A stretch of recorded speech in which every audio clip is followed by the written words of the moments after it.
Yo, check it out. It's me, Lala, chasing down PS2 Sly Cooper. Sly and his crew are back, and they're bringing down the house with the biggest heist ever. Yo, slow it down. Hey, please, I dig rappers, not raccoons. You guys at home, keep it right here to see who's at number one.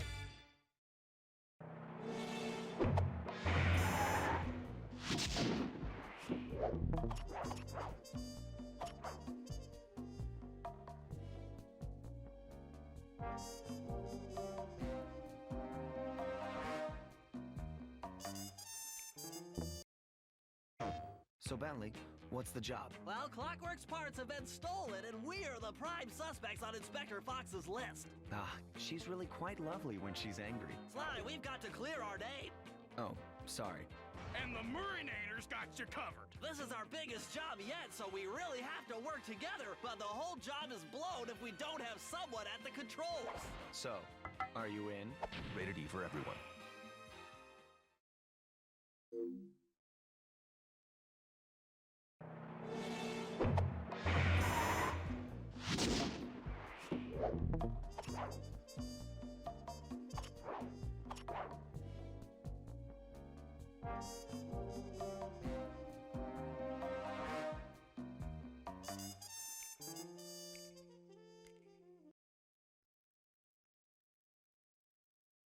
Sly Cooper is cunning, cool. He's... Am I supposed to look in the camera at you? Tell me about Sly Cooper. Well, Sly Cooper is a thief, and he's a different type of thief. He's cool, he's tough, but he's got to be lovable at the same time. And he's also a really good-looking guy, and he has a sexy voice. Just, arf.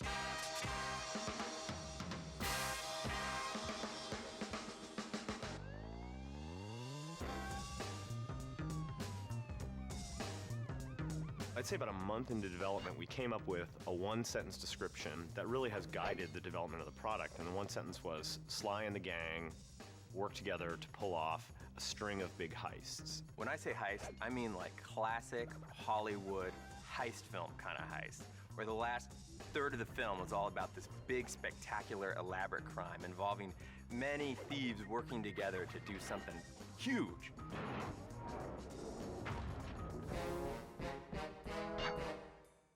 We knew we wanted to do something a little different than the first Sly. We wanted to broaden some of the gameplay elements, broaden the environments, have more characters in the game. You actually use all the different characters' skills in different ways and different combos, and it really makes for a really fun experience. There's a backstabbing, there's a betrayal, there's a jailbreak.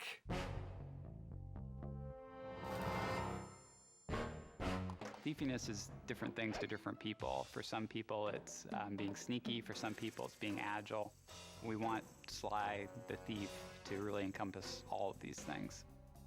It is really fun and really thiefy to be on the top of the roof, scaling across the level, running across wires, looking down at guards looking for you. I think we all would love to be able to do the things Sly does, just to be able to jump from rooftop to rooftop, land like a cat on top of a wire and scamper down it. If I did that, I'd break an ankle. Two things that we try to keep in mind when we start any drawing of Sly is, number one would be definitely the silhouette, creating a strong silhouette, which is especially important in animation. And number two is motion. He's always kind of forward moving, low to the ground, and try to get a lot of motion, and usually just start off with a couple of lines and let that be sort of his overall arcing motion. It'll be like his spine and his supporting leg, and off of that, just sort of compose where his details are gonna be. I haven't stolen anything, yet. Sly is the charismatic leader of the band of thieves. He's got that moxie, he's got that skill under pressure that makes him special. Sly Cooper is deeply involved with two ladies, Inspector Carmelita Fox and Constable Neela.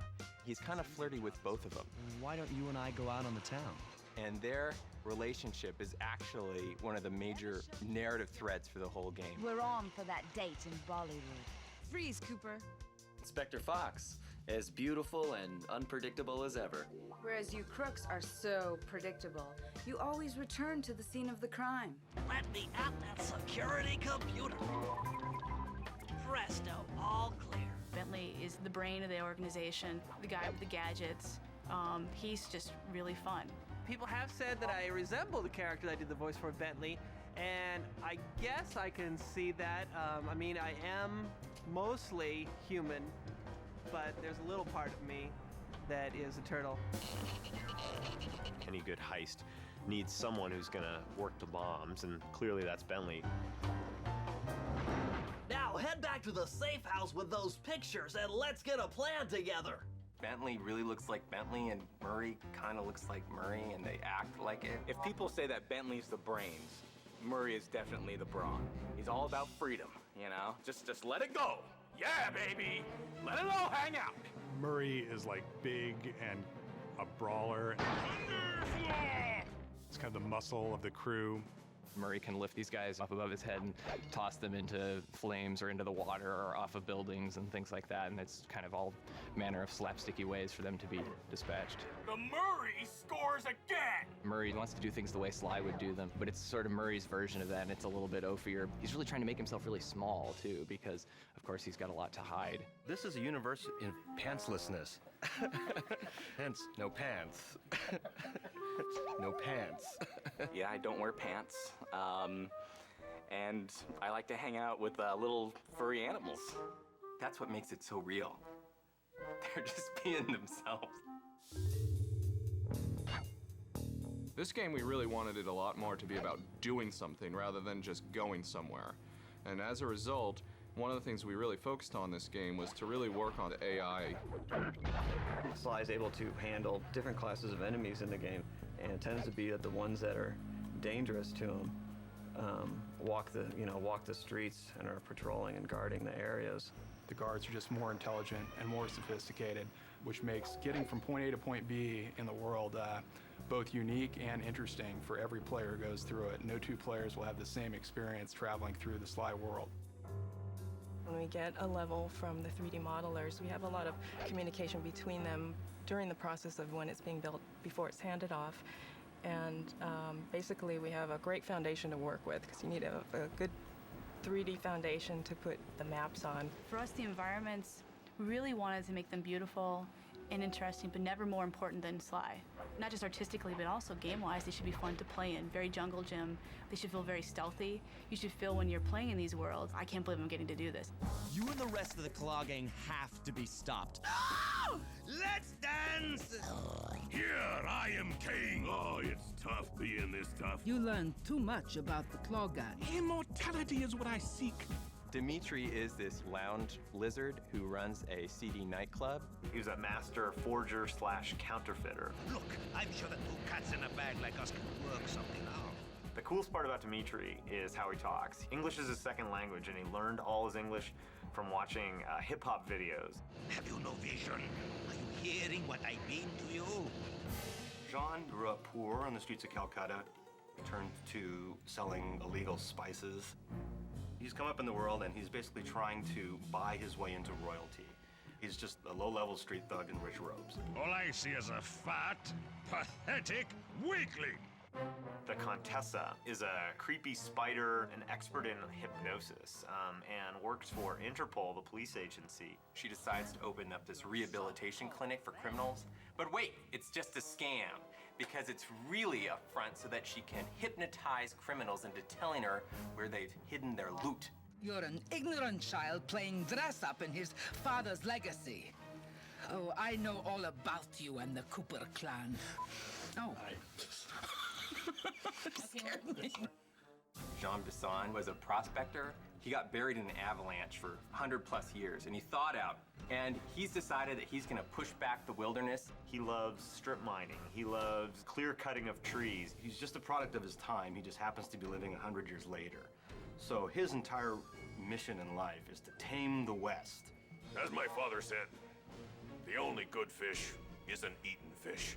Arpeggio is a small flightless bird, and because he can't fly, he's completely enthralled with all the flying machines of Da Vinci. When they said I was playing the parrot, I was kind of like, oh, they'll love it when I come walking in. Hi, I'm the parrot. 6'4" and very large man plays a little tiny crazy parrot. A Pidgeot. Eternal life.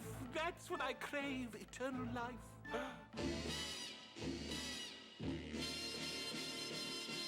Hello. Welcome to Sucker Punch Productions. Hello, Are you recording? No, that's awful. I think one of the real big strengths at Sucker Punch is it's a very creative team that tends to push themselves. What's this for right here? That is to make sure that Nate is working.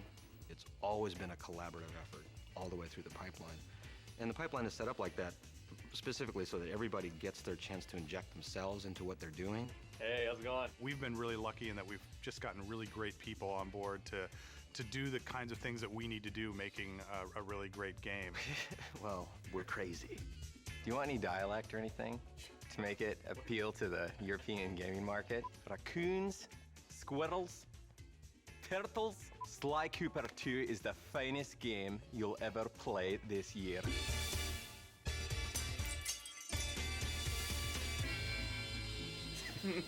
Stop.